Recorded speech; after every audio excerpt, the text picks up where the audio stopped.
Good afternoon, everybody. Good afternoon, people.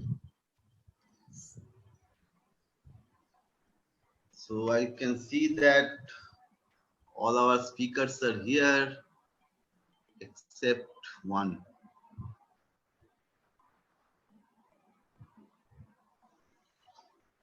Masood, any news from Kibria?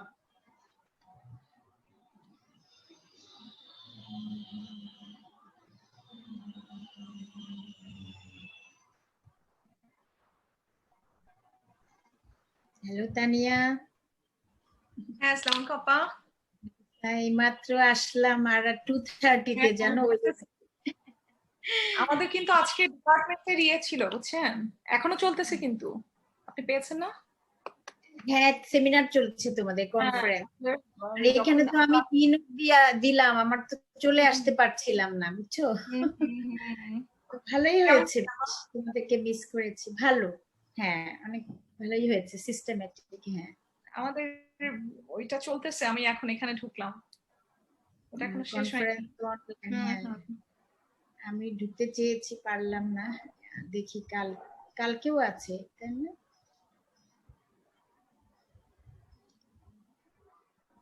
কালকে conclude আমাদেরকে শোনা can you hear us people Yes, yes. Yeah.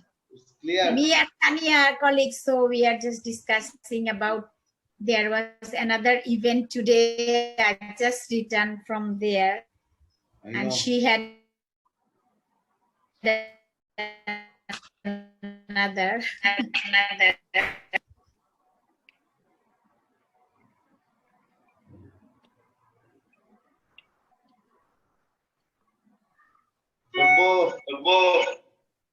কেমন আছেন বিপুলদা ভালো ভালো এই ইকো হচ্ছে কেন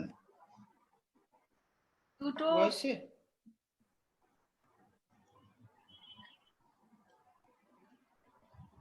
You're not able to hear me? No, I can hear you. Yeah, it's clear now.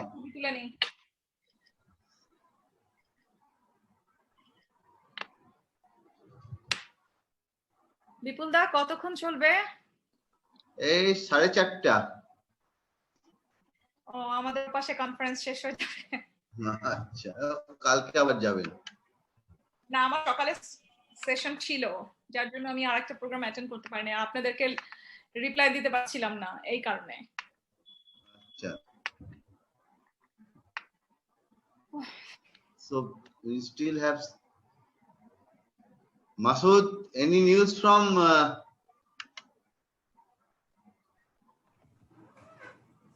Masood? So let me check with Masood. Any news from Kibria?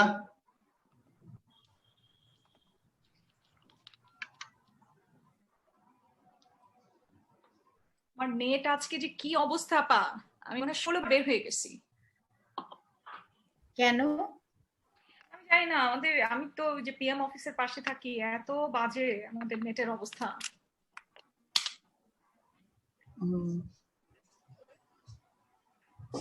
ওই alternative দিয়ে রাখি আমি দুই একটা জাস্ট কালকে এমনিতে প্রবলেম ছিল ঢাকা ইউনিভার্সিটিতেও আচ্ছা একাডেমিক কাউন্সিল ইস্যু হ্যাঁ আচ্ছা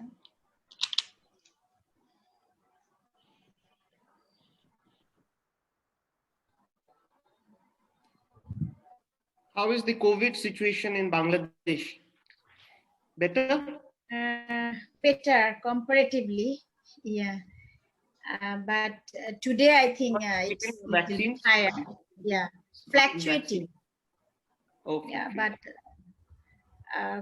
like vaccine situation is good. Like people are registering a large number. Yeah.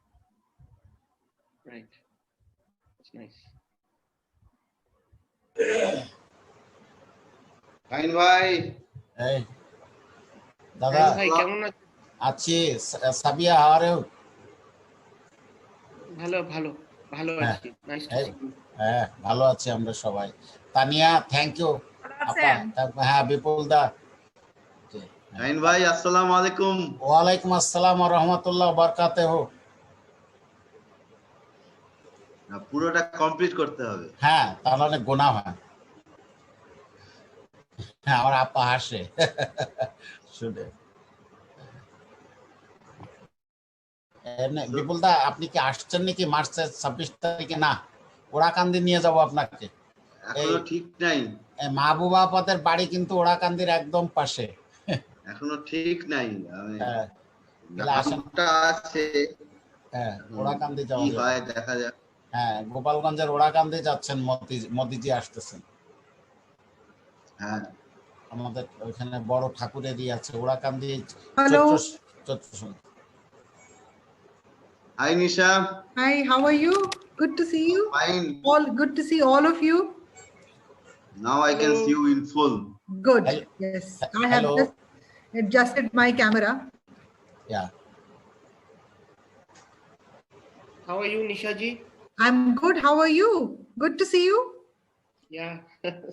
Nice to Hello, see you. Nisha. This is Shahin from Unnayan Samanay, Dhaka. Hello. Hello. How are you? Nice to Fine. meet you. Fine, you are? Hello, Tanya. Hello Nisha.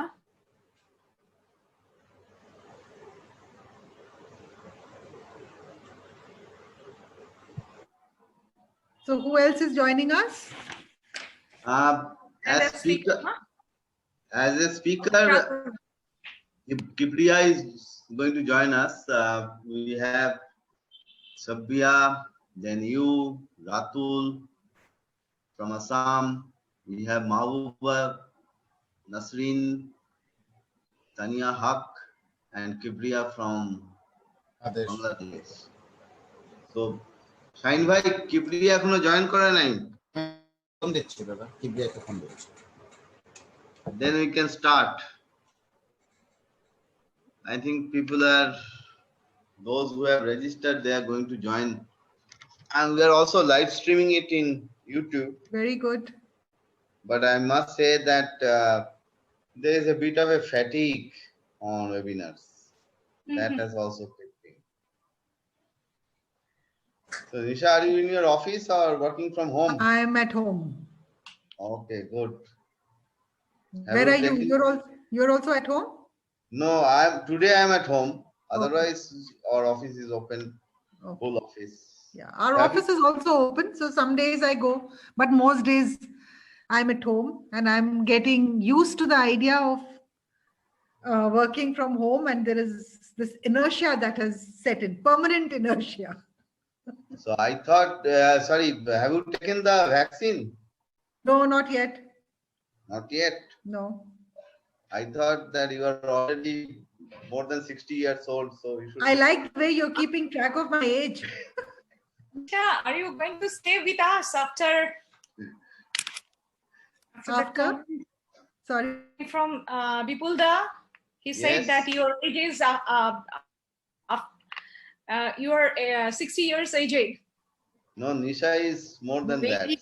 We request to expand the word.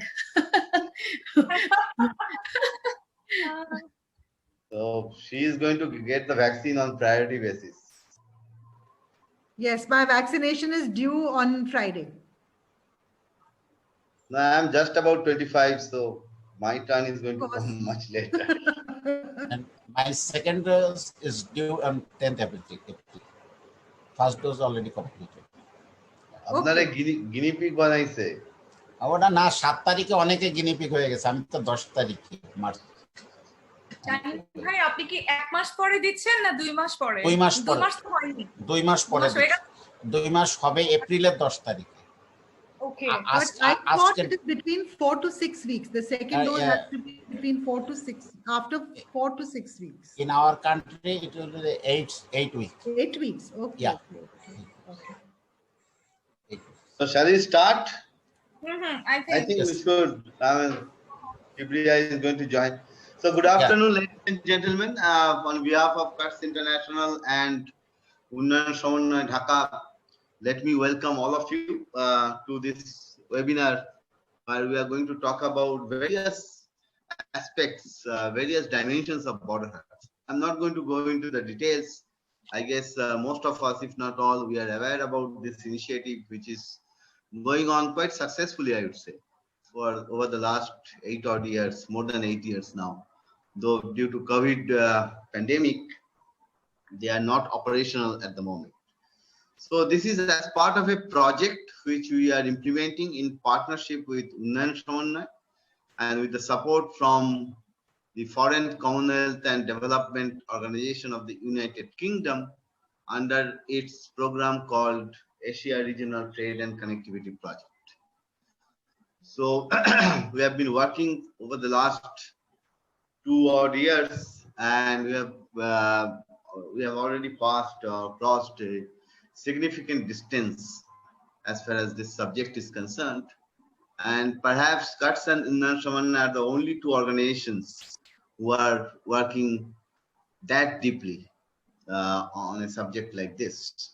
Of course, I know that ICRIER is also working on various other issues in border areas of India and Bangladesh. So that's very commendable, and we are very glad to have Nisha with us today, other than the other speakers, of course.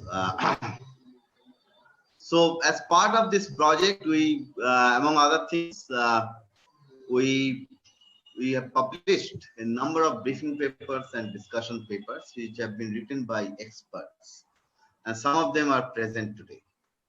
So one of them is Sabyasachi Datta from Asian Confluence, headquartered in Shillong in Meghalaya, which is one of the states in northeast India where 2 of the 4 operational border huts are located. So we are very glad to have Sabya with us today. Some of you would know him, I'm sure.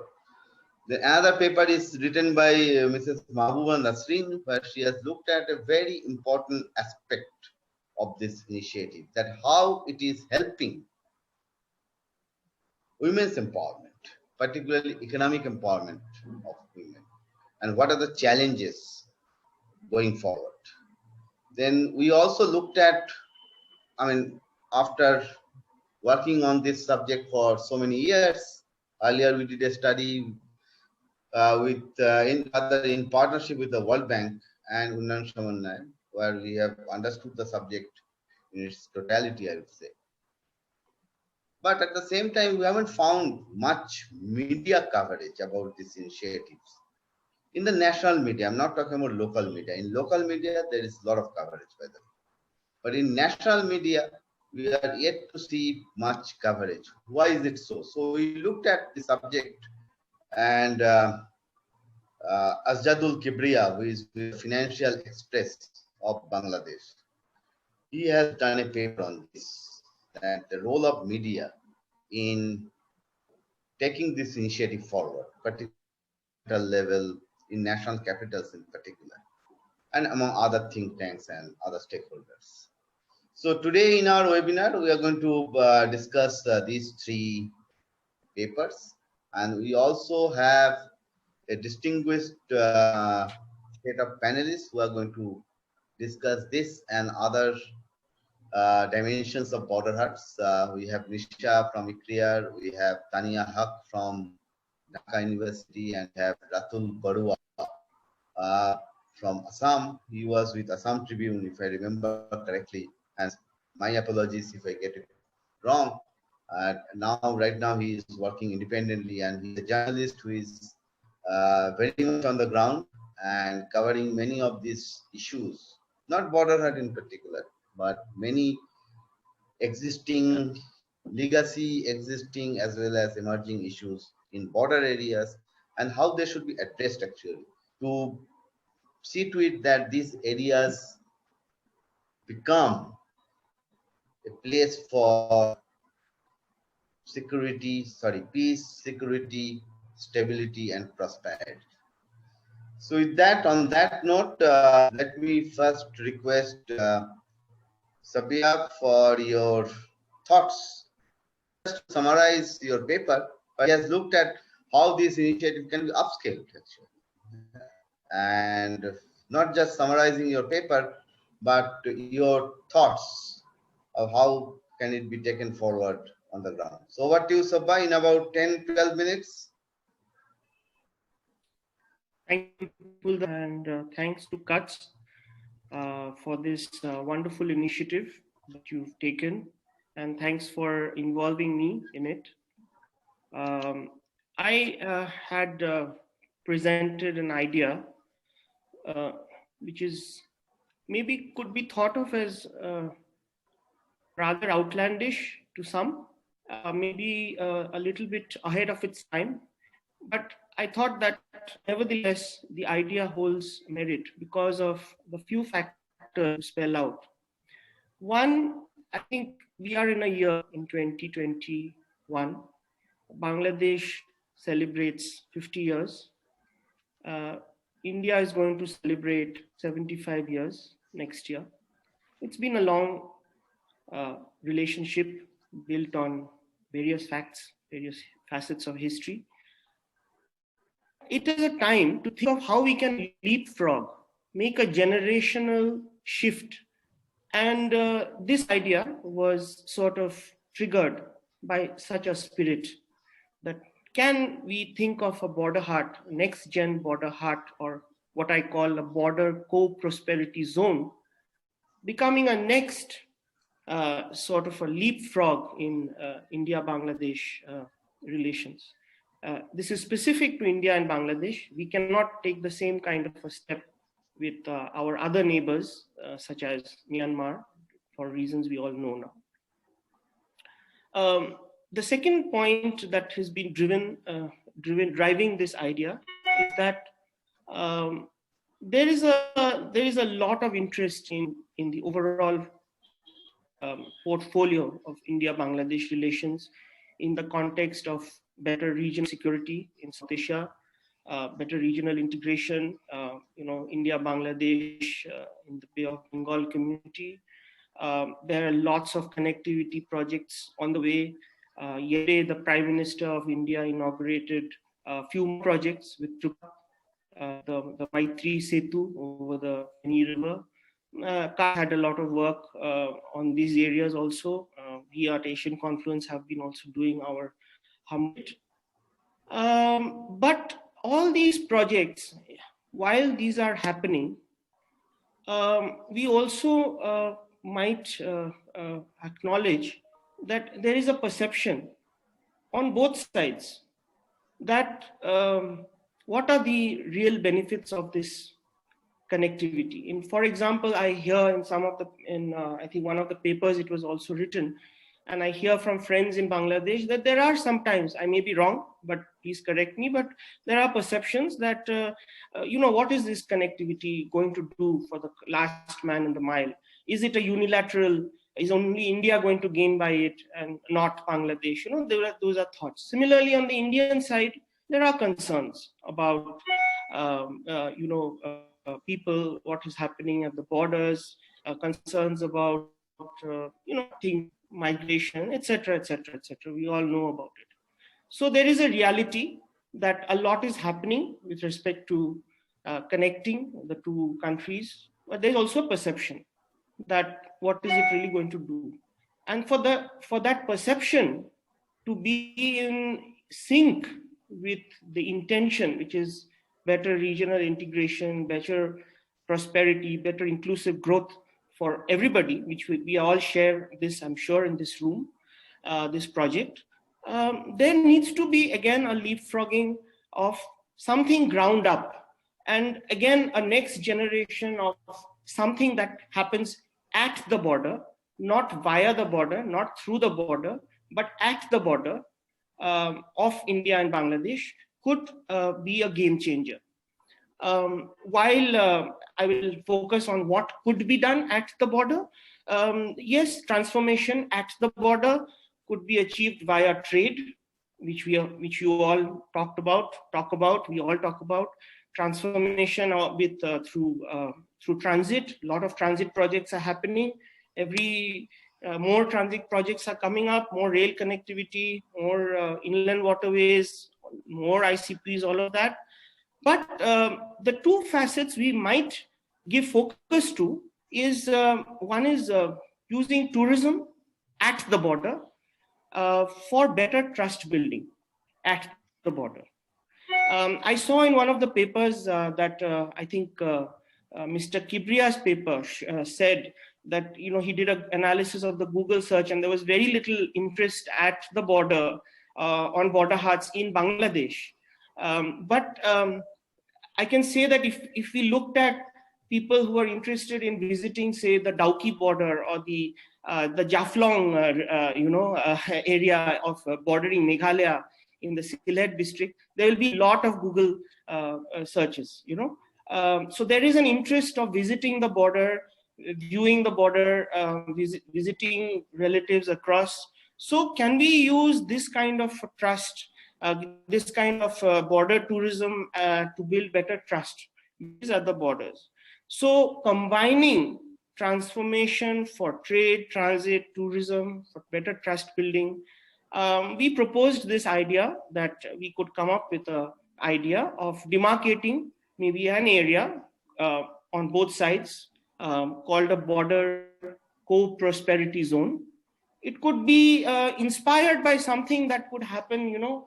I visit as a student in the US. We often used to visit border towns in the India-Mexico border, where you know, you have you know, you could go out for a day out and, you know, visit the town both sides. There is a fence, but nevertheless, you know. So this border co-prosperity zone, yes. So this border co-prosperity zone could be an earmark. It's just an idea that it could have curated programs, such as events, cultural shows, food festivals, maybe border conference facilities, you know, a sort of a logistics hub. So combine all these aspects into something where the common people can visit the border and generate interest in the border. I was particularly, encouraged by some trends that we saw in Tripura, for example. Tripura's border Haat, unlike Meghalaya, which is a little far from the capital city of Shillong and rather inaccessible, you have to go through an arduous road from. But Tripura is, you know, Kamla Sagar is very near to Agartala. And, you know, there used to be a lot of people who used to just go there for checking things out, you know, buying things. And we could see that there were some high value products like saris and handicrafts being coming into the borders. But because the mechanism is of such of a border Haat, it has also, I understand, been stifled to some extent, you know, because of the restrictions that come with the border Haat, you know, of demands by of the various facets. So that's why I'm not calling it a border Haat, but a co-prosperity zone, which is like a zone we could create, sort of a border town. I think Preetam Banerjee had a paper earlier, which was similar to that idea, that, you know, we could think about it. And my last point is that I think this could also help two more cases, which is mainstreaming the case of more participation of women in trades and services at the border, because it's not just somewhere just selling something small, but, you know, it could upscale, leading women entrepreneurs to come participate, having different kinds of programs, women leaders from the local areas to come take the lead in empowering women in the region, in the border area. Also, it would create more interest, referring to Mr. Kibria's paper, on better news interest and media interest at the border, more generation of more fruitful stories, you know, what's happening, what could happen. A conference could be organized at the border. A major fair could be, a festival could be organized. I've suggested a series of a calendar of programs throughout the year at a border co-prosperity zone. This kind of a zone, how it works out in totally with the security establishments, do we establish it in the no man's zone, or do we have a special agreement between the two countries where it's sort of a zone which exists in both the countries? Those I have not dealt with really, because they're rather involved. So it's just kind of laying the seed of an idea, which I think, which we think would really leapfrog the trust factor and put spotlight at the borders for in the larger context of regional cooperation and bilateral cooperation, India and Bangladesh. I will stop here maybe, and unless somebody has Thank you. questions. Thank you. Thank you, Sabha. I'm sure there will be some questions or clarifications, even thoughts. After hearing you, I mean, one thing which is very clear, that we have to work much more closely with the security agencies. Though things have improved as compared to what it was in the past. In the past, it was everything was being looked at from quote unquote security prism. And but things have improved. I mean, we are now looking at things not just in terms of, let's say, military security, but in terms of or the traditional aspects of security, but also in terms of economic security, cultural security, and things like that, social security and things like that.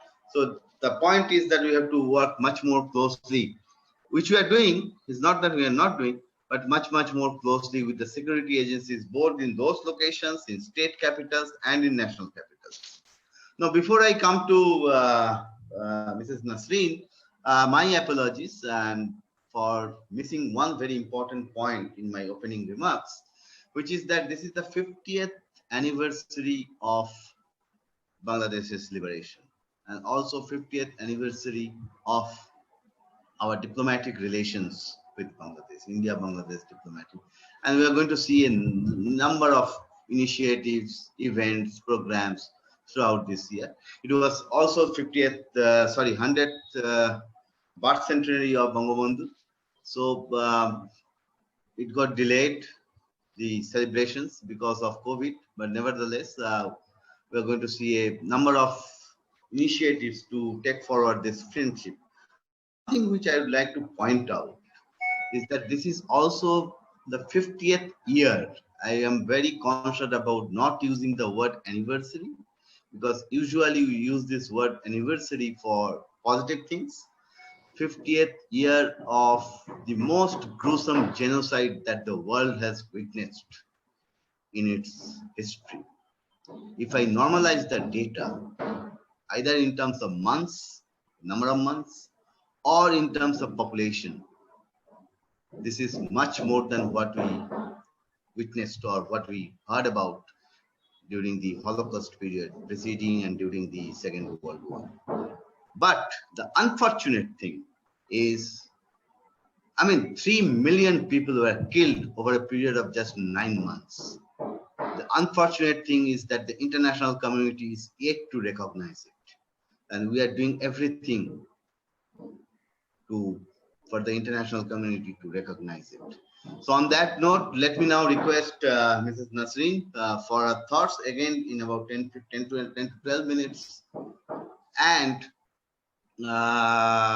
not just to summarize your paper, which is very good, but also going forward, what further that we can do. Like as I said, we have to engage more with security agencies. What further that we can do for furthering the cause of women's economic empowerment through an initiative like this. So over to you, Mrs. Russell.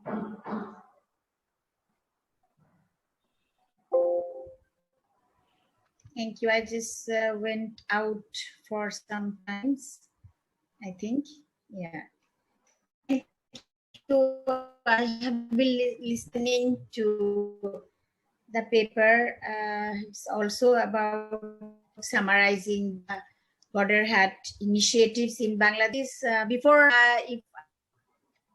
with this task with you and Unnayan Samunnoy, even we wouldn't have known much about the border hat and about that historical perspective.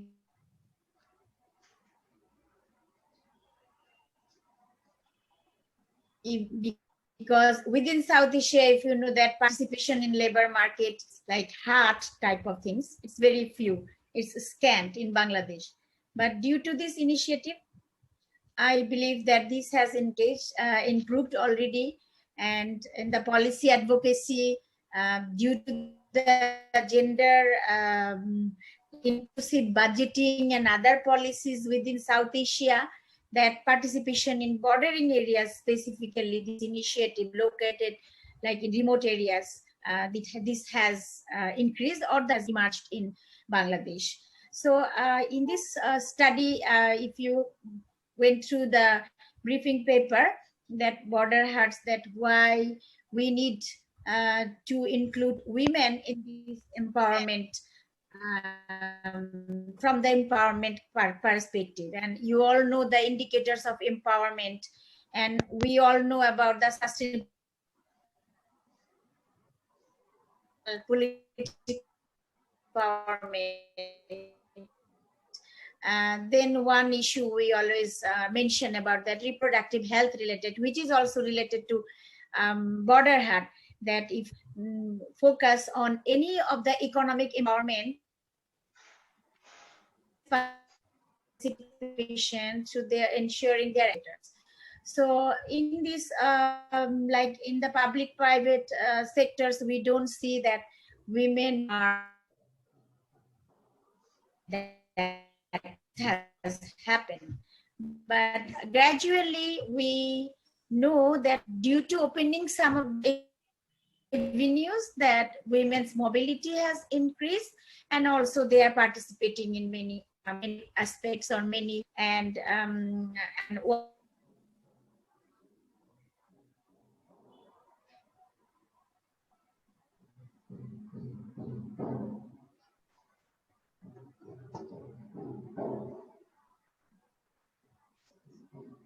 Sorry, I think there are some issues with the Maybe network connectivity. Network connection, yeah. Sorry.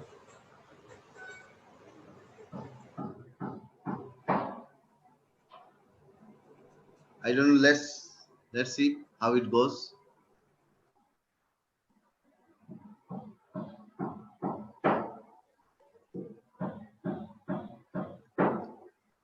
Otherwise, I would request Kibriya Bhai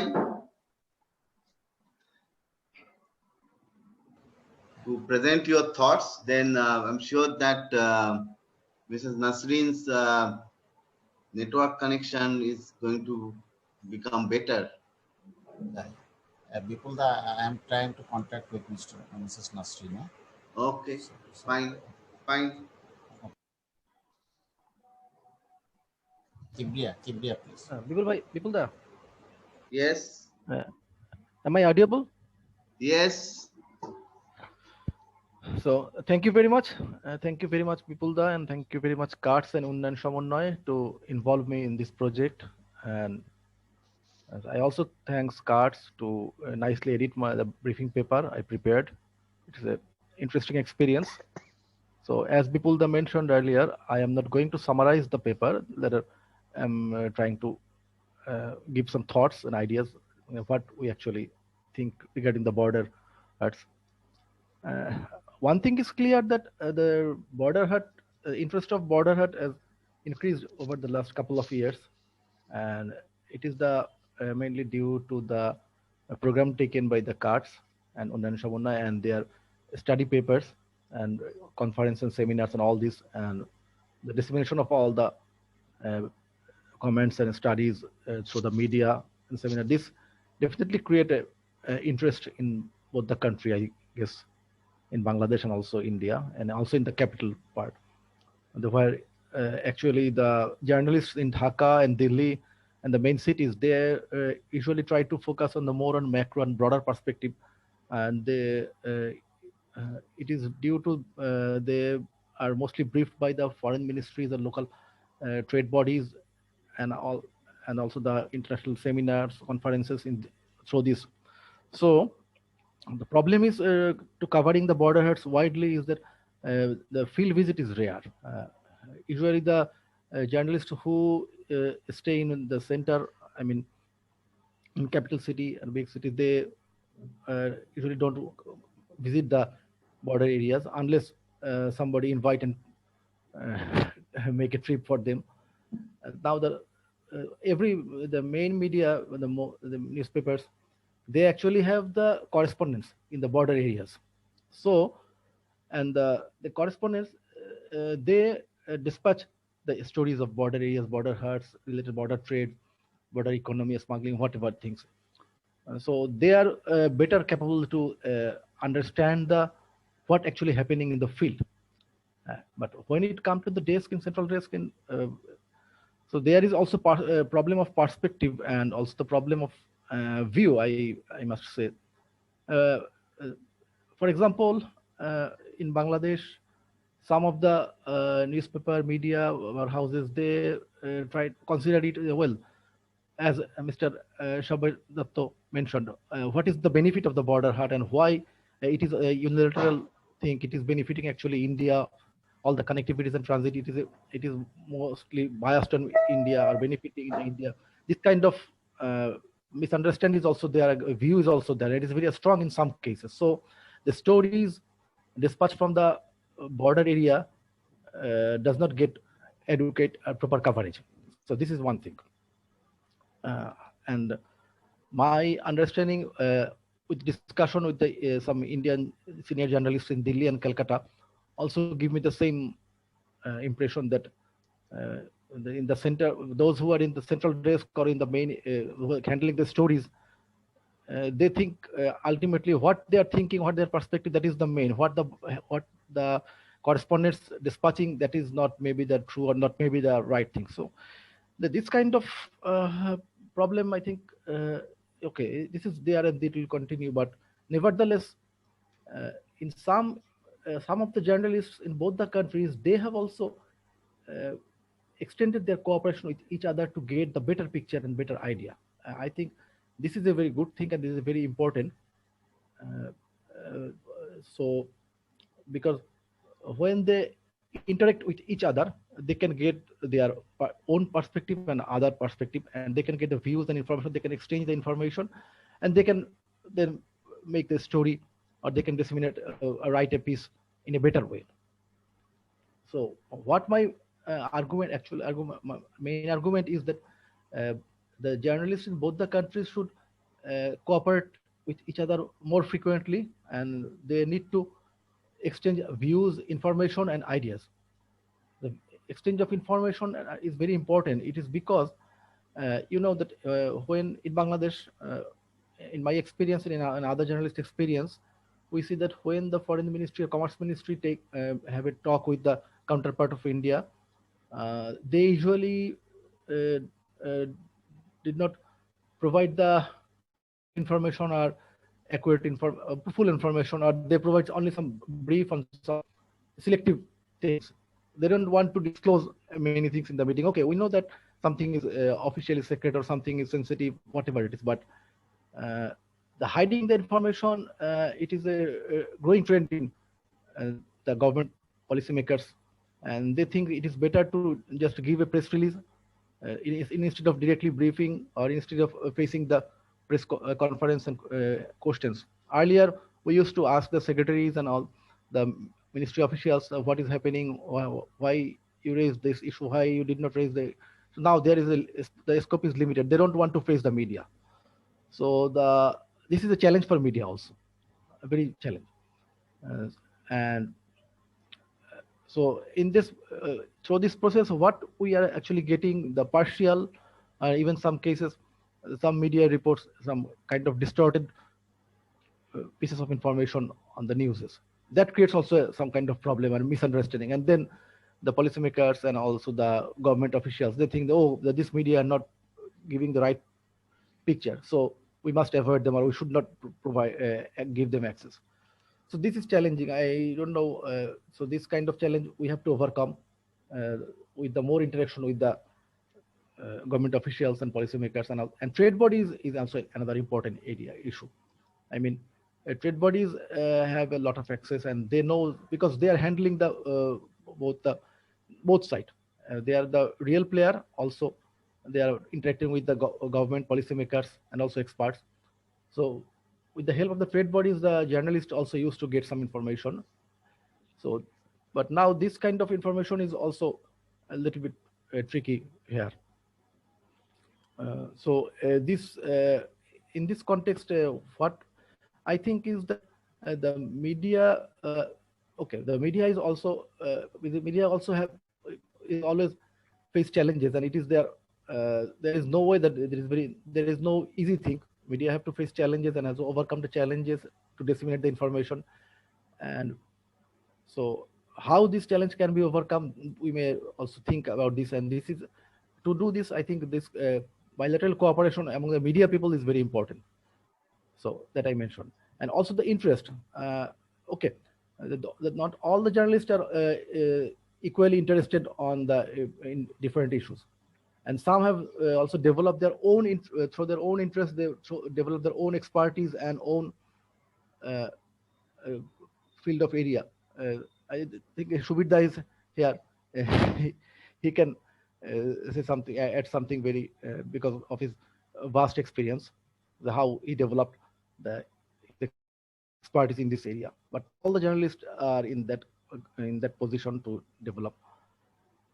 So it is important to cooperate each other and to disseminate the information, share the information, get the information, and also try to visit the border areas regarding what the real stories are there, to understand the real stories are there, to feel the real stories are there. So I think I should stop there. Thank you very much. Thank you, Kibriya. One thing which is coming to my mind, I think it's very important role that the foreign ministry should play in this regard. You see, foreign ministry tells a media house or a journalist that, look, this is one initiative which is working on the ground. And when you talk about bilateral relations, we always think about confidence building measures in various contexts, not in one single context. But this is one initiative which is working on the ground. People are happy. Why are you not covering it? Why don't you cover it? Then I think media houses will be much more proactive. Of course, I know that for journalists based in capitals, it is much more lucrative or sexy to visit Singapore as compared to Chagalnaya. I mean, why the hell somebody would go there to do? But there, the stories are there, the actual stories. I mean, I'm reminded of many journalists who have actually covered the liberation war. I mean, many of them from outside East Pakistan, the then East Pakistan, and how they have covered it. And some of those stories have come up very vividly in Revan Sawan's recent book on those days. I'm forgetting the exact name of that book. Some very tongue twisting Bengali, I would say. Yes, somebody has translated for him, and he must be maybe BA and MA in Bengali literature. Anyway, so thank you very much, Kibriya bhai, once again. So we'll come back to this point. I understand that Mrs. Nasreen is now back. Now she has joined. Yeah. So I would give the floor to her first, and then I'll come to Nisha, Tania, and Ratu. Over to you, Mrs. Nasreen. Thank you, and sorry for the interruption.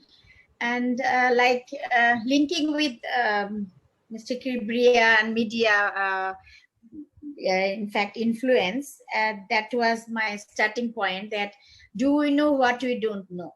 In that case also, many women even do not know that there is a scope for the doing some entrepreneurship development or doing some small business in Bangladesh side or in the Indian like bordering areas. So like gender budgeting in ministries and also in Bangladesh, I just giving references, introduction of interest-free loan or low interest loans for microcredit system for women business.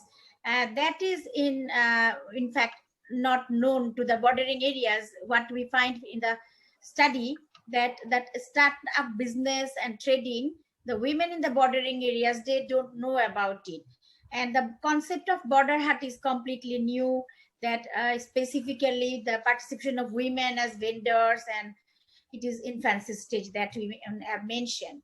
So in Bangladesh also there are one point we have to do, that is like comparison, when we compare, we find that cultural valuing and norms play a strong role.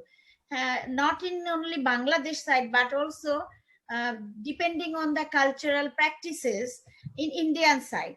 For example, if we look at the like Meghalaya, India, there are so many women are participating in the like number of women are more. Then number of women in the closest area like Sunamganj border area. But at the same time, if we find even that women is not more mainstreaming culture, but is from indigenous communities. So if we look at another area of India, we find that Tripura side is hardly any women you can see there in the trade, the bordering area. So it's not only the religion itself or others, it's also it's the whole women's cultural identity depending on the society or community they are living. So that is one of the area that women empowerment perspective we have to look. And if we also look at that like this 2% women, why they are not participating, there are also accessibility is a matter, like infrastructural facilities that also plays significant role in these bordering areas. Because we always say that from gender dimension, we always look for the wash like facilities, water, sanitation and hygiene for women, and a separate toilet. Like in the Indian side, there is a toilet built, constructed for women vendor, but it's not usable by the Bangladeshi women or Bangladeshi women vendor. So like water hygiene issue and unsafe, and security another issue with that somehow like women sometimes they don't feel infrastructure facilities if it is not like accessible, so they are unable to carry things by themselves. And also if they feel it unsafe, that is also another issue. So there are some specific challenges that we have mentioned, like whether like from where these women are coming, because it's mobility point of view, whether the women belong to that community or not, that how close the Haat area is, then we can have a policy based on that.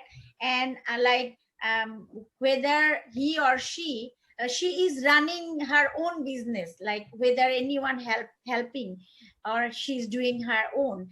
And also another factor is that does she has a bank account, because sometimes if she applied for loan, there are so many things that she needs to do, a women vendor. So these are some of these area that we need to focus if we look at the business sector, and if we look at the advantages of the better environment, would like to create better environment for women. So what kind of items they are purchasing from market, that is also an issue for the women who are in the, like we find that those who cannot purchase expensive things. So which one is relatively cheaper in the bordering areas, that will give some rooms for women to sell their products. So that comparison also required. And also I think that people they also mention about the good like sense of knowledge, or I think there are good initiatives for the foreign ministry, that they have to look at all of these areas, like special initiatives we have to take, so that like women vendor, like Indian side, you can see that women vendor, number of vendorships for in favor of women have increased, like from 12 to 25, I think. So this is also a remarkable like issue to address from gender equality side, or increasing number of women participation in the border Haats, which is not common in Bangladesh bordering areas, which is not visible. So there are some like situations which will bring a common like attentions towards the political system or political goodwills we need. And what are the items that they are they need to produce, or they need to focus on, or the women have to give monopoly type of attention or access to those kind of product making. For example, there are so many handicrafts like based on indigenous knowledge and skills. They are fading out. They are just withering away. We don't find them in anymore. So how to bring back those so that many people will be interested, and lot of information sharing activities we think that is required. So sell in the sometimes women purchase or sell for family consumptions only, like so many items like vegetable, fruit juice and other things. So what are the essentials that women need to sell, and another women have to purchase from those women, feel comfortable to purchase only from women.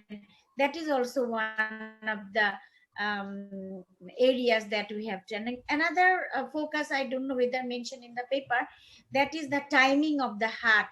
Like what time, because we know that in the highly gender division of labor based society, there is a strict gender division of labor, and that is not shared. So what is the time, actual time? That could be a different, like a market corner could be created only for women, a flexible hour where women will come and others will purchase, because women are not always coming to market to purchase in things. So ensuring the securities, special wash facilities and others, if we could give a corner for women specifically with all other facilities, that would be, I think, a better area, or that will bring some significant change for women. So that's like, you know, that in the paper you will find the number, and like if they can come to part, like whether it's not the vendor women, it's also vendors who are coming to purchase goods.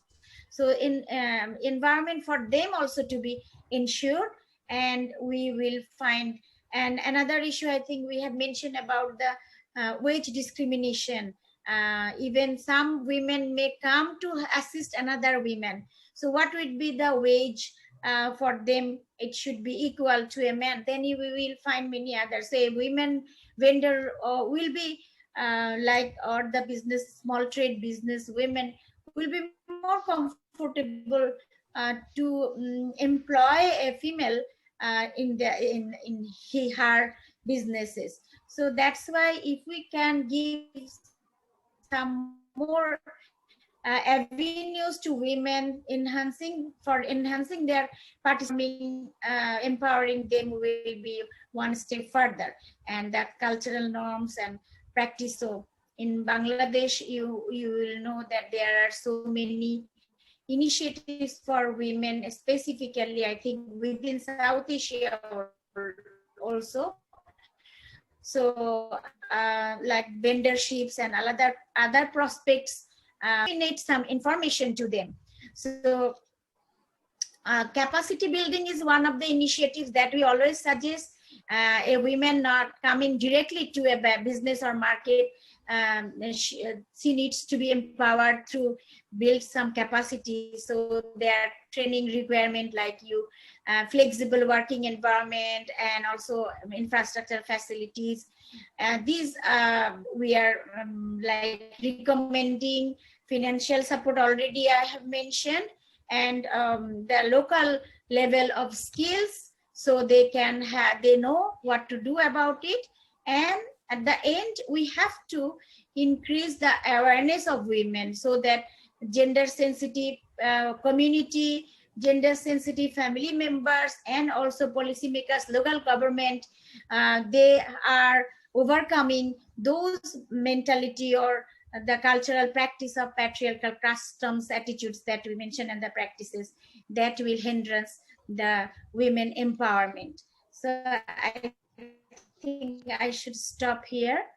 And okay, thank you, Mrs. Nasreen, for underlining or highlighting all these specific points. I will use the word specific as against small, and there is a specific reason for it. This may sound small, but they are very, very important. For example, And here comes the question of intention, willingness, in also awareness about the specific issues. For example, as you said, there in one border hut you have seen that there is a toilet for women on the Indian side, but Bangladeshi women vendors are not allowed to use that. Why the hell that it should be like that? I don't understand. I mean, even those who are not in those areas, they will not be able to. So it's not the job of a joint secretary or additional secretary to look into these issues. It's the job of the local bureaucracy, local babus, to look into those things. We have this border hut management committee. This is a joint committee. I mean, why are they not doing it?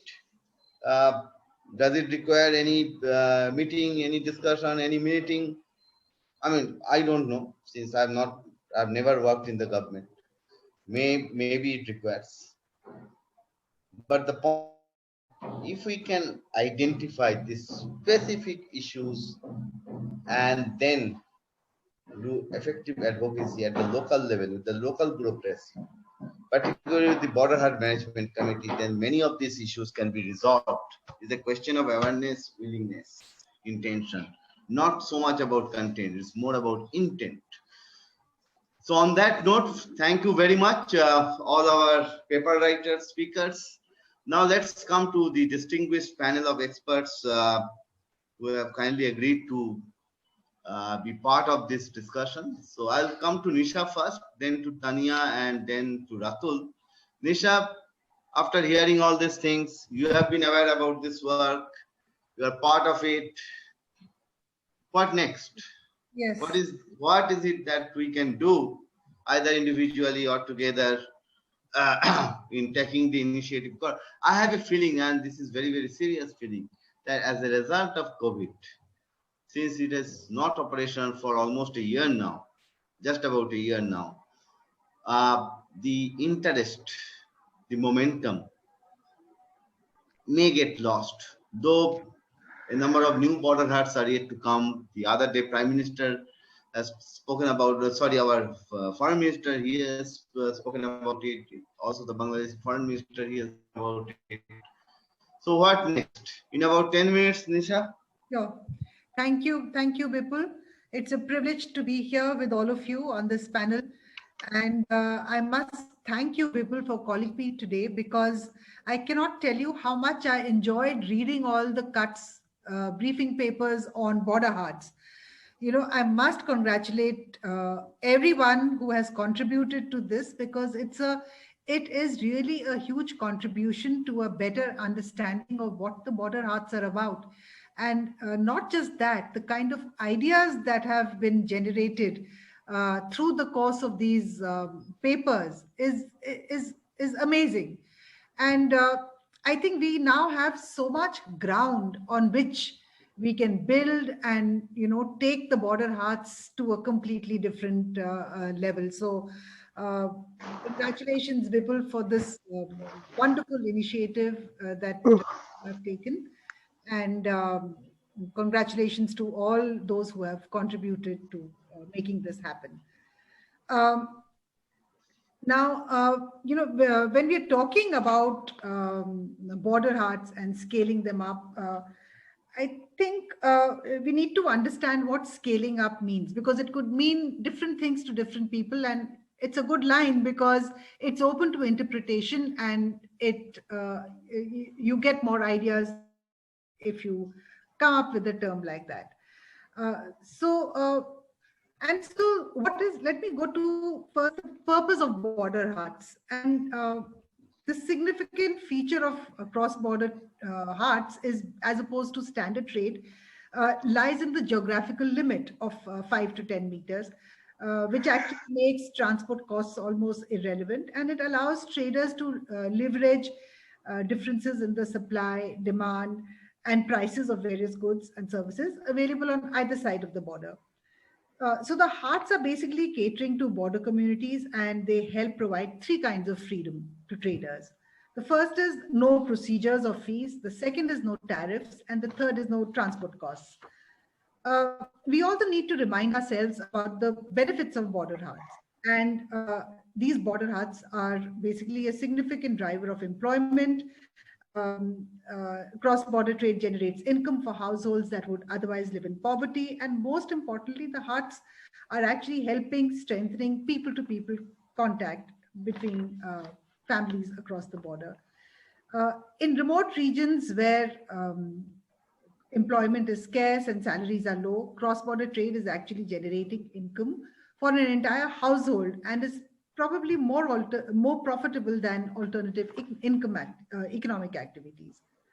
Also, cross-border trade makes otherwise unavailable goods available to consumers across the border, or provides them at lower prices. Finally, cross-border trade has a gender dimension that's been discussed a lot. Women can be actively involved in border trading activities. However, in the Indian case, it hasn't yielded the desired results, especially if we look at the participation of women as vendors. We looked at it 3 years ago, and we looked at Srinagar, Kamla Sagar, Kalaichar, and Balat, and what we found was that there wasn't a single woman trader in Kamla Sagar and Srinagar, and there was only one in Kalaichar, and there were 8 in Balat out of 25 who were given a license. Subsequently, when we were doing the study, we actually suggested to the Commerce Ministry that there should be a reservation for the number of women traders who were given licenses. And we understand that these guidelines were put in place, but we really don't know whether it was mandatory for the border huts to actually give licenses to 1/3 of the women or not. On the ground, we really don't know how that guideline is operating. So how do we conceptualize a border hut? Let's place it in the context of the entire land border. The border is complex. It has integrated checkposts. It has land custom stations. It has that are functional. It has non-functional land custom stations. Then it has border huts. Then it also has informal trading markets. And for instance, on the Bangladesh-Mizoram border, there are 14 informal trading markets, and these have existed traditionally for decades. And informal trade takes place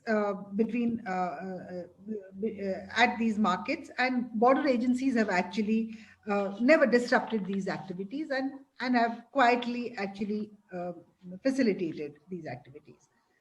And, you know, while I really liked the idea that Sabyasachi had of the border cooperative zones, and the concept I found very, very, very exciting.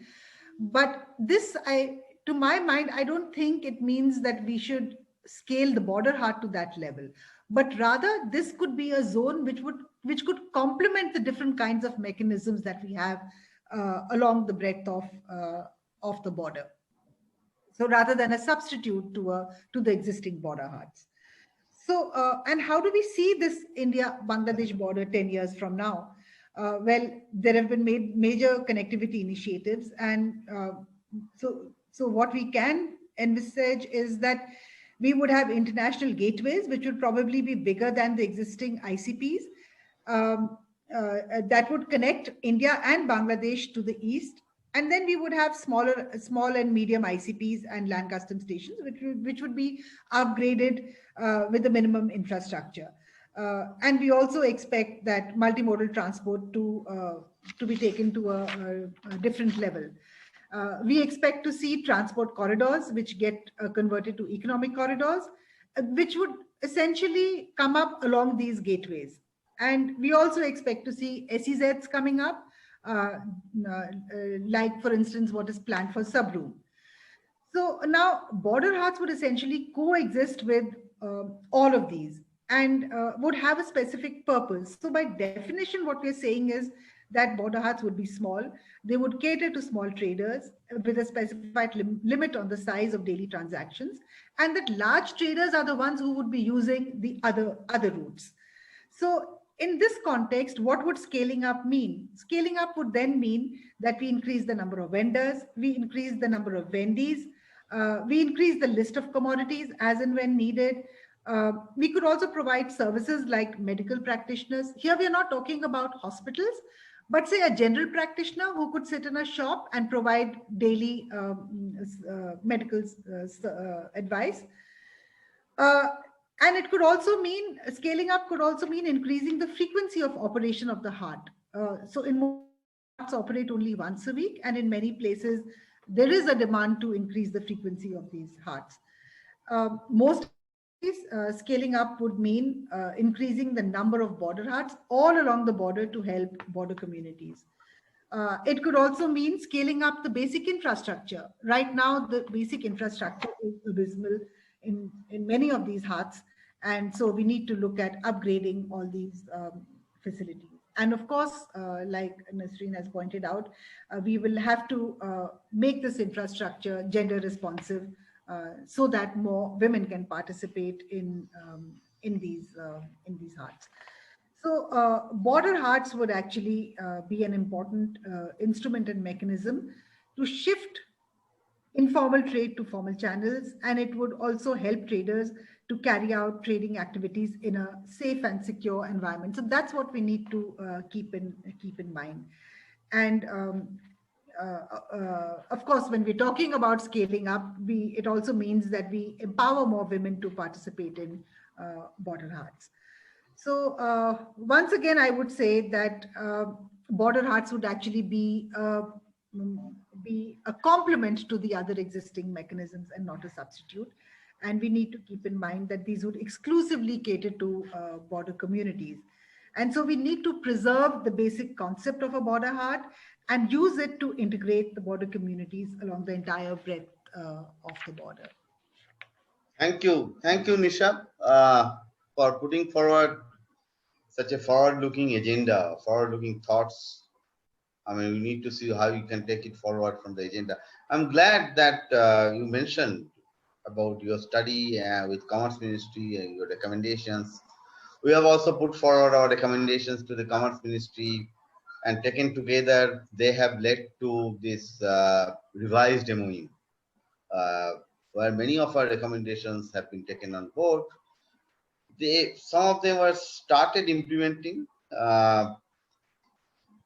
getting implemented, but then COVID happened. Unfortunate thing. I'll not go into the details of that, but I hope that once the and once it resumes, things are going to come back in a much more. I think I'm very optimistic on that count. I didn't answer your question, but I don't think there should be any pessimism on that count. The vaccination drive is going on in full swing in both countries, and I think the vaccination drive will get completed around the same time in both countries. Yeah, so absolutely. Expect and there you see this. I don't know how to put it. It's another example of seamless connectivity. Yes, between the two countries. Seamless along the breadth. Connectivity is not just about roads or bridges, right, exactly, absolutely, or railway lines. It's much more. I mean, this brings, after hearing all of you, and before I come to Tania, this reminds me about one thing which I often say, that if I don't get ill or don't get indisposed by having Indian bananas, I'm sure that I'll not get ill or indisposed by having Bangladeshi bananas. So why don't we allow Bangladeshi trucks, small trucks with goods, household goods, daily bazar goods, to come into the Indian territory to designated markets, let's say within 50 kilometers, 30 kilometers of the border areas, and then go back, and vice versa. I don't see any harm. I mean, it's not going to affect our trade. It's not going to affect our tariff revenue as a result of trade and things like that. So these are some of these practical things. And I'm saying this after having studied trade economics for 5 years and working on trade issues for more than 25 years.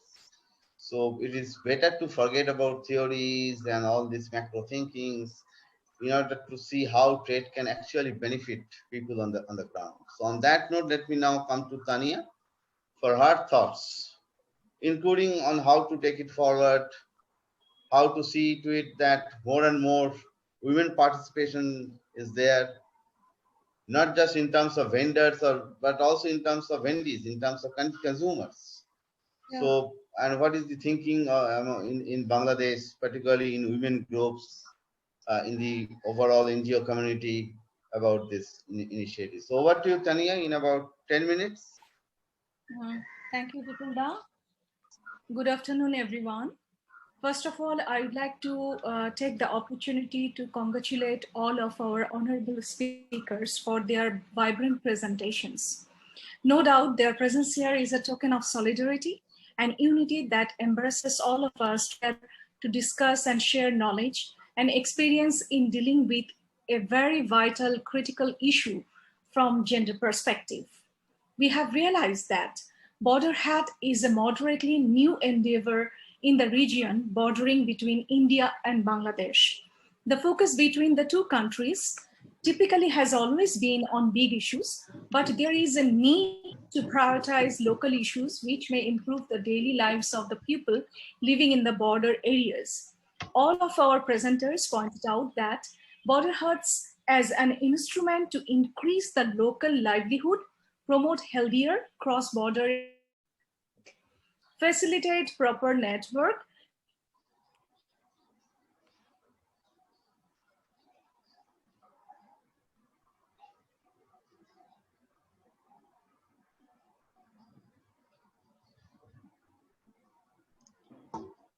Sorry, it seems there is again connectivity issue.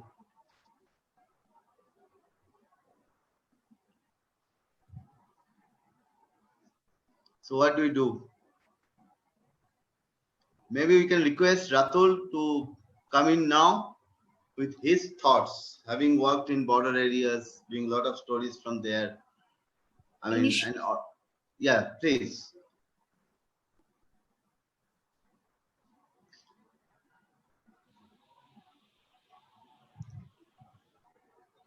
Okay, we'll come to, given this time constraint as well, we'll come back to Tanya. I'm sure that.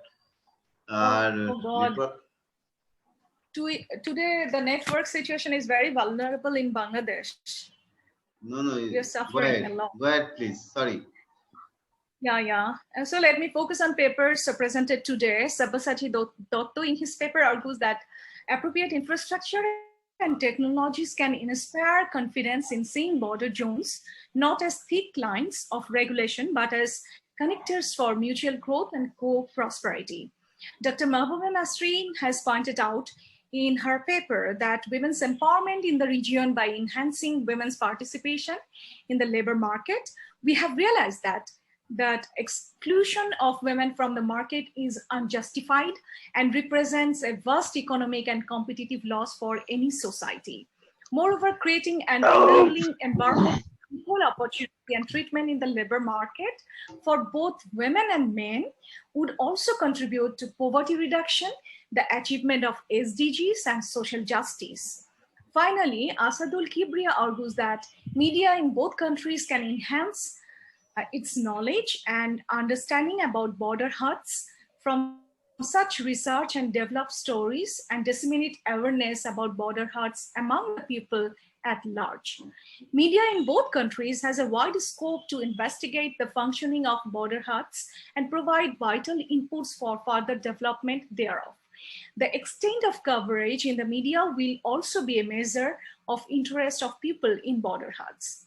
We know that the COVID-19 pandemic has created absolute turmoil around the world, which brought the globe to a grinding halt along with challenging changes in our country, economy, society, and families. The pandemic, however, has also thrown up opportunities. The lives of women have changed a lot. Many expectations have been met and many are yet to be fulfilled. Life, livelihood, development, human rights, gender relation, all impacted by this pandemic and may need to be revised in the COVID-19 and post-COVID-19 world. The 2021 International Women's Day has wisely taken this pandemic situation into account and incorporated it into its theme to plan and work on equality and development. Women in leadership achieving an equal future in a COVID-19 world.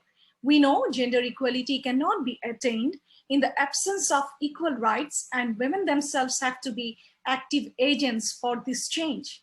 Now,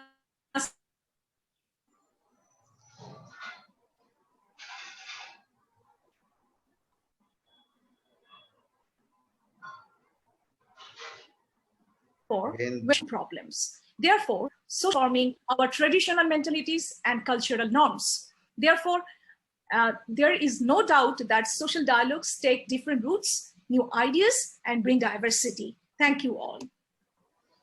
Thank you, Tanya, for putting your thoughts very, very clearly. I mean, we're definitely going to take them forward. By the way, beautiful study, which we can see. There's a beautiful clock at the back, but it's not working. We have to change this battery, maybe. Anyway, so let me come to Ratul with your thoughts. Since you have worked in border areas, particularly in Assam, and I know that the new border huts are coming in Assam-Bangladesh border as well. So what is the thinking in the local community, among the local community, among local politicians? So that would be interesting to know from you. Over to you, Ratul. In about 10 minutes, please. Yeah, sure. Thank you, Bipulda. I hope I am audible. Yes, you are. Yeah. So, hello, good afternoon to everyone. And just a little clarification. I didn't work for Assam Tribune, as people say. I worked for the Meghalaya Guardian for past 7 years. And recently, I'm into freelancing for a project in Assam. That's a social media Assam project. So I had extensively worked in Meghalaya, actually. Today's topic is about scaling up border huts, how, why, and how. How, why, and what. I want to stress my point on how, why. Some of us movie Cars. It's a 2006 movie, Hollywood movie, animation movie. It is about cars are the characters in the movie, and it is about a small town, and that small town getting it was a bustling town, and it's getting ignored and turned into a rejected site. Everyone it's into ruins. Only a few living beings, means cars, were there. Since everyone started ignoring it, means everyone started not visiting it, the businesses were down, and it is because of an expressway just passing by the town. Earlier, all vehicles used to pass the town, and with the expressway built by the government, so everyone bypassed the town, and the town's economy nosedived. So the story about a lot of characters, and the movie means there is a happy ending, and the town becomes bustling again. But my point is that there is a lot in the hands of policymakers. So it's just a small decision of making a road bypassing the town can change the fate of the town, can change the lives of the people for good. So whatever we may say, whatever we may discuss, the underline the need and how to do it, it is up to the policymakers to go ahead what to do. But for policymakers also, they see the demand. Like when the government builds a road, when there is people, when the government builds a bridge, there are people on the other side of the bridge. And to say frankly, they are both. So if you build a road, if you build a bridge, you connect to people, you give opportunities to people, and in turn, it's a democratic, it's a democracy. So in turn, they give votes and they support the government. So it's a give and take thing. So in case of making policies in favor of border huts also, there has to be a demand.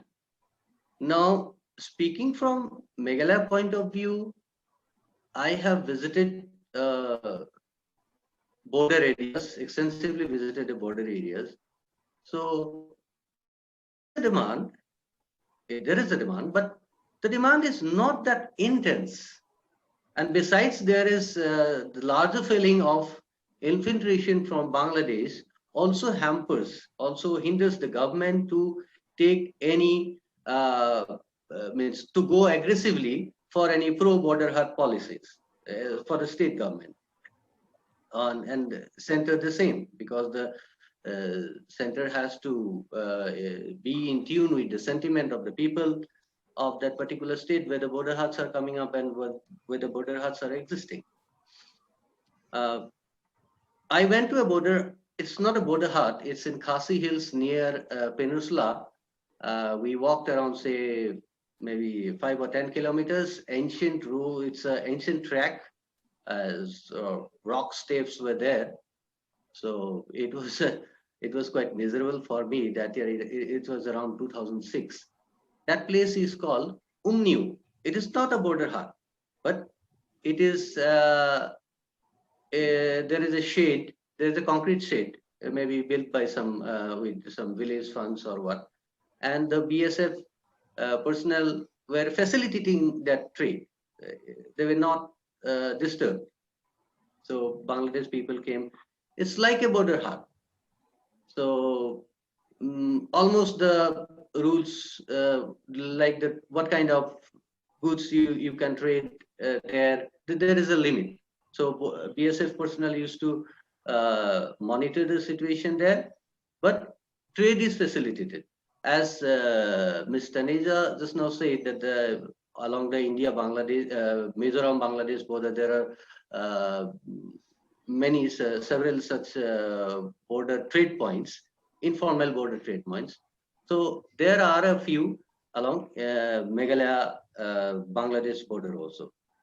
So these trades are being and one more point, there I met a woman around, say, 22, 23-year-old, and she was a graduate. She was a trader there. And it was quite a nice feeling to know that. And there were almost 50% of the vendors were women. So at least Meghalaya is compensating on that part of the scenario that women are not, women participation in border hut activities are very less. I think Meghalaya is compensating on that part. So, but my point is that the demand for border hut means, if you see from the capital perspective, is not that intense. And if it is not that intense, when will the government take a call? So there are a lot of important issues before the government, so-called important issues before the government. It is, I think, it is a challenge for people like us and organizations like Haats International to break this barrier, how to bring the awareness among the people, to means make them aware that how border huts can really change the lives, change the economy of the region, and how in turn the local people can reflect that demand to the government, so that the government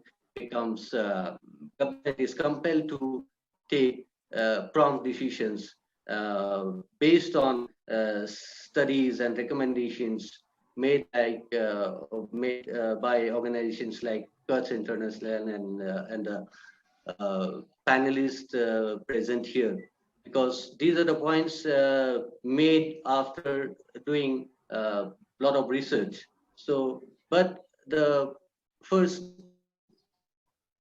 the demand to come from the ground, that is my observation. Thank you. Thank you, Rakul. And again, my apologies. Sorry for confusing between Assam and Meghalaya. You know, this is what happens when you get a tweet in every 5 minutes from Himantoda. So anyway, I think you made a very important point that the demand is to be generated from the ground. I think the demand is there. What is needed, what is still missing, is that it's not being articulated properly to the policymaker. And there comes the importance of engaging with media, local media in particular, and of course, engaging with policymakers. So we are now coming to an end, or almost an end to this webinar. We have a number of very distinguished participants. And I would pick up, for the interest of time, for nothing else, I would pick up and request 3 of them to briefly speak about or tell us about their thinking on this subject. Most importantly, how can we take it forward further in its existing form, expanded form, and things like that. So Ambassador Pinak Ranjan Chakravarti, Dr. Didar Singh, and Mr. Manoj Kumar Roy, I will request each of you very briefly if you can tell us your thoughts on this subject. I hope that you are still there. So Ambassador Chakravarti, first you, very briefly in 2-3 minutes, maybe.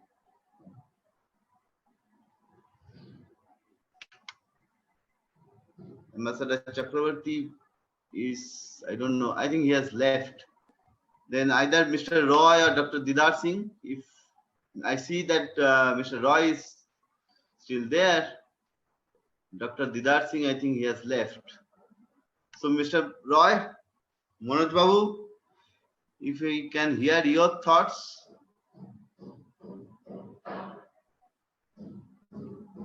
Yes, actually I can.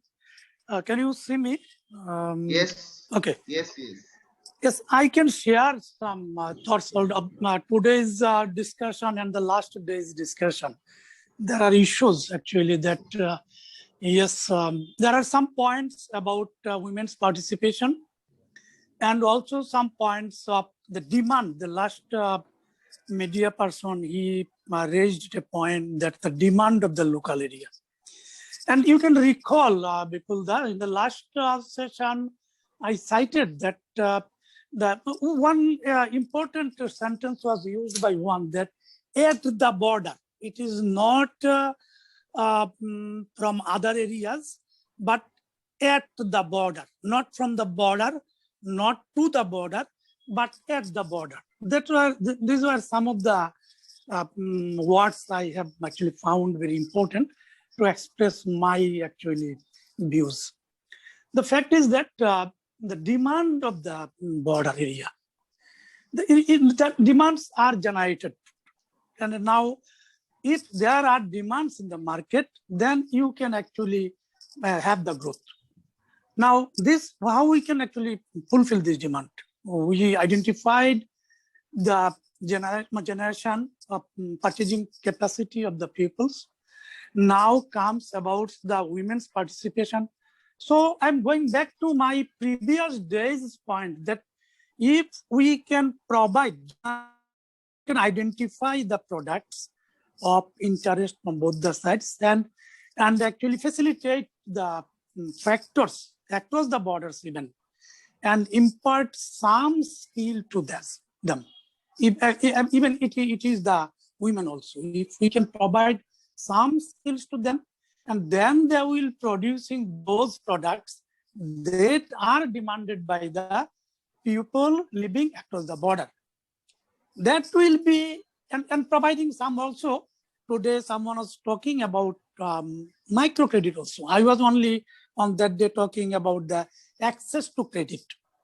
So my point is that arrange for skills, to provide some skills to the local people, arranging for the factors or raw materials, and giving access to credit for them. This will give a local demand, actually the inner demand at the border, not from other areas, or to other areas.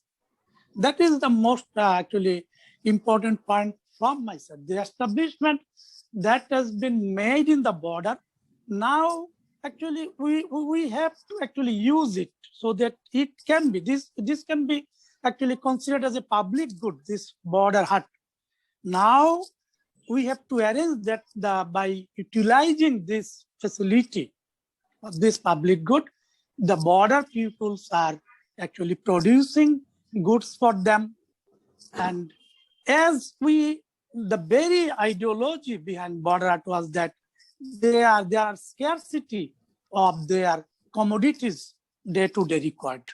So I will be again actually drawing your attention to that yes, it is not from other areas to the border, or not from the border to other areas. Rather, let us focus at the border.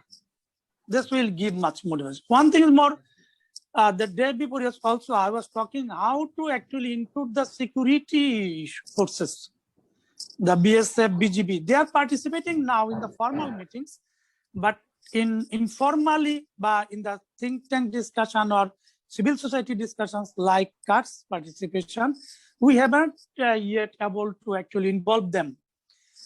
By person, they are actually participating in the meetings, but let us have an arrangement to include as an institution these border security forces, BSF and BGB, in our actually in the discussion of border hut, so that they are as an institution, they feel the importance of the border hut areas. I think that's my Thank you. Thank you very much. Thank you. There is a question, rather a couple of questions from Mahua Venkatesh. She is working with the India narrative. And I would request my colleague Arnav Ganguly to address those questions and also give a vote of thanks. The first question is, how much trade on an average is carried out daily in those border huts? Just a approximate figure. And what is women's participation in these huts? So over to you, Arnav.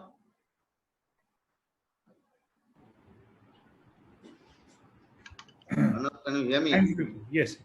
Thanks, Vipul. Yeah, regarding the business and all, we have some figures that we can, of course, share with Ms. Mohua once she shares her email ID with us. That would be helpful. But I would say, like, it's not about the quantum of business that happens at the border hut which is important. It's the kind of business that the happening which actually supports their livelihood options, their daily needs, etc., which they can get easily from the border huts rather than from the city capitals or the state capitals, which are quite far away from the huts. So that's one point. About the women participation, I would say our previous speakers, they had very well elaborated the various challenges that women are facing there. I would also like to add here, what we have found is the overall socio-economic construct. It has a lot of impact on the women's participation. For example, if we look at Tripura, so there are these are very orthodox areas where men don't prefer women going out of their household activities and participate in the huts. It's same for Bangladesh part as well. While in contrast, when we look at Meghalaya, which is a matrilineal society, women are they are forthcoming and they are participating in the border huts. Now, let me also underline one of the a critical challenge here is, yes, there is a provision that we can reserve the make a provision where number of women vendees and vendors we can restrict, ensure their numbers. But what we have really found is, yes, there are women vendors who have got chance as a result of this kind of reservation in favor of them. But at the same time, it's their husbands who are, they are, I would say, commanding the business. They are doing the business the name that these people are using. So overall, a lot of to ensure women participation, a more bigger approach needs to be done. Needs to, where women needs to be mobilized, and that's where we are looking at how to involve women self-help groups in the border huts. But we have found that in many pockets like in Kalaichar and different other places where these border huts are will be coming up very soon, there are a lot of products these women self-help groups are manufacturing. They are not getting their markets properly. So we are trying with the idea how to link them with the border huts. Finally, I would like to thank all of you to be a part of this this webinar, for giving your wonderful and valuable inputs for for the study, and a lot of food for thought for going ahead. In this regard, let me also like to mention that we are very soon coming up with a video documentary, which is in the process, that we are making a small video documentary. Once it's done, we'll share with the group.